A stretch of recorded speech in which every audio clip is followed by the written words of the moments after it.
পদপ্রাপ্তির কয়েকদিনের মধ্যেই পদচ্যুত হয়েছিলেন রাজ্য পুলিশের ডিজি রাজীব কুমার। লোকসভা নির্বাচনী আচরণবিধি লাগু হতেই রাজীব কুমারকে সরানোর নির্দেশ দিয়েছিল নির্বাচন কমিশন। তার বিরুদ্ধে একাধিক অভিযোগ একাধিকবার তুলেছে বিরোধীরা। কখনো রাজীবকে পক্ষপাত দুষ্ট বলেছেন তারা, কখনো আবার মনে করিয়ে দিয়েছেন এককালে কোনো দুর্নীতিতে তার যুক্ত থাকার অভিযোগের কথাও। তারপরেও মমতা বন্দ্যোপাধ্যায় তথা পশ্চিমবঙ্গের প্রশাসন ভরসা রেখেছে রাজীব কুমারের ওপরেই।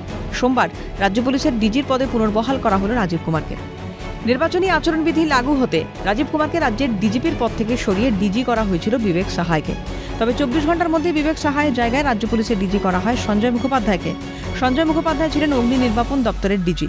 রাজীব কুমারকে ফের রাজ্যের ডিজি পদে ফিরিয়ে আনার পর সঞ্জয় মুখোপাধ্যায়কেও ফিরিয়ে দেওয়া হয়েছে তার পুরনো পদই। অপরদিকে রাজ্য পুলিশের ডিজি হিসেবে সরিয়ে নেওয়ার পর রাজীব কুমারকে তথ্য প্রযুক্তি দপ্তরের অ্যাডিশনাল চিফ সেক্রেটারি হিসেবে নিযুক্ত করা হয়েছিল। এবার তিনি ফিরলেন ফের রাজ্য পুলিশের ডিজি পদেই।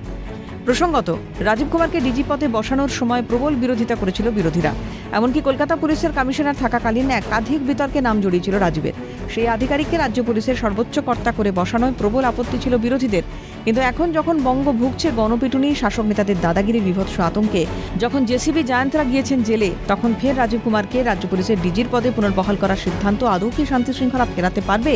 নিরপেক্ষতা বজায় রেখে আইনের শাসন হবে? এই প্রশ্ন তুলছে বিরোধী শিবির। খালিদ জামালের রিপোর্ট, ক্যালকাটা নিউজ।